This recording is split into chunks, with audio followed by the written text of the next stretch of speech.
What's up, watchers of the Marvel Multiverse, and welcome back to the Marvelous Wave. Today we'll be discussing one of the best comic book villains of all time, as well as, in my opinion, one of the best comic book performances of all time in Willem Dafoe's Green Goblin, as portrayed in Spider-Man 2002, and now Spider-Man No Way Home in 2021. We'll be discussing what the writers had to say about Willem Dafoe, as well as how he transformed into the main villain of the picture, as well as what Willem Dafoe had commented about why he eventually decided to return to the role after nearly 20 years. We'll also be discussing the minor change in the Goblin's design, as well as all things Gobby in this video. So if you're a fan of Norman Osborn, be sure to like this video. Speaking of liking the video, the giveaway continues for 2 highly detailed Iron Spider toys, as well as 2 Peter Parkers in his normal costume. To enter that giveaway, all you have to do is like this video, subscribe, turn on notifications, and follow the rest of the very basic rules in the description down below. With that out of the way, my friends, let's go ahead and get into it and talk about the Green Goblin. The Green Goblin is absolutely the main villain of Spider-Man No Way Home. However, this wasn't the original plan, as the writers revealed that the Green Goblin wasn't originally slated to be the main villain, simply a part of the larger ensemble and the 5 other villains that were involved. 6 if you count Venom, who was actually deleted and decided to be included in the post-credit scene and not a member of the official Sinister Six. In a recent interview, it was revealed that it was actually Kevin Feige's idea to unveil the villain plot around Spider-Man No Way Home and bring back various actors that portrayed the villains in both the Mark Webb Amazing Spider-Man universe, as well as the Sam Raimi films, which of course obviously included the Gobby. In an interview with Variety, the writers of Spider-Man No Way Home recently revealed how the Green Goblin transformed into the main villain of No Way Home. This is their exact quote. "We really started leaning into the idea of Goblin being our main villain for No Way Home, and the death of May is something that evolved to something that we thought was just, in terms of the story, just necessary for progression. It felt organic that she would willingly know, that she knew that there was great sacrifice in her code of living, and Peter has to learn that there is great sacrifice too." The writers basically talk about the decision having Green Goblin kill Aunt May is the main turning point in what caused them to make the Green Goblin the main villain of No Way Home. The idea that this is probably the most impactful moment of Peter Parker's life, besides being bit by the spider all those years ago. And the fact that the Green Goblin is the one to kill Aunt May is also appropriate, as in apparently in a deleted scene, both Andrew and Toby were going to talk about why the Goblin was so dangerous. That fact being that he actually targets the loved ones of Spider-Man directly, unlike many of the other villains who are more sympathetic than the Goblin. The writers basically explained that it was this key moment that caused them to confirm that the Green Goblin would in fact be the main antagonist of their film,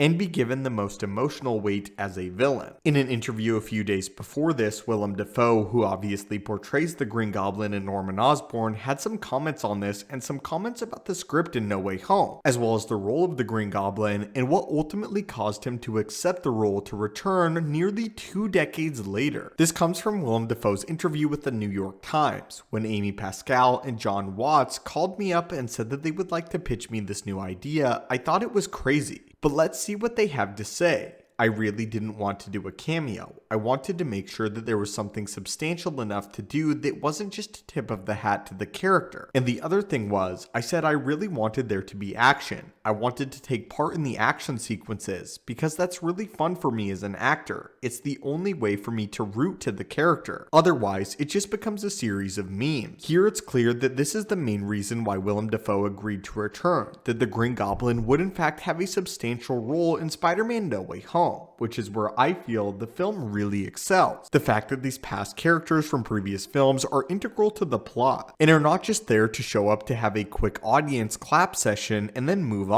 In the same interview, Willem Dafoe talked about how Marvel actually slightly tweaked the design of the Green Goblin mask after becoming aware of criticism from the 2002 film, saying this, "I must be honest, I am aware that there was some criticism of the Green Goblin mask in the original one that we did. We heard it enough that it was probably a consideration that we took in place, to change it up a little bit. Talking about Spider-Man No Way Home, I feel like the Green Goblin and his role was absolutely perfect, and the idea of making him the main antagonist was a great choice and decision by the writers as well as the director of No Way Home. The fact that the Green Goblin is integral in the story with Aunt May and the evolution of the Peter Parker character is crucial to the story of No Way Home, which is exactly what Willem Dafoe was talking about. The fact that he's this character that's struggling between two different identities and personalities is also an intriguing one and a direct carryover from the Raimi movies, which I think in No Way Home makes the Green Goblin oddly sympathetic and yet at the same time still menacing, as you never really know where his mental state is. But anyway, my friends, what are your thoughts on this? And what are your thoughts on the explanation of the Green Goblin? In my opinion, one of the best depictions of a comic book character in movies of all time. What are your thoughts on what Willem had to say as well as the writers? And were you satisfied with his portrayal in No Way Home? Again, my friends, don't forget to enter the giveaway. Thank you guys so much for watching and continuing to support the channel, and I'll catch you in the next video.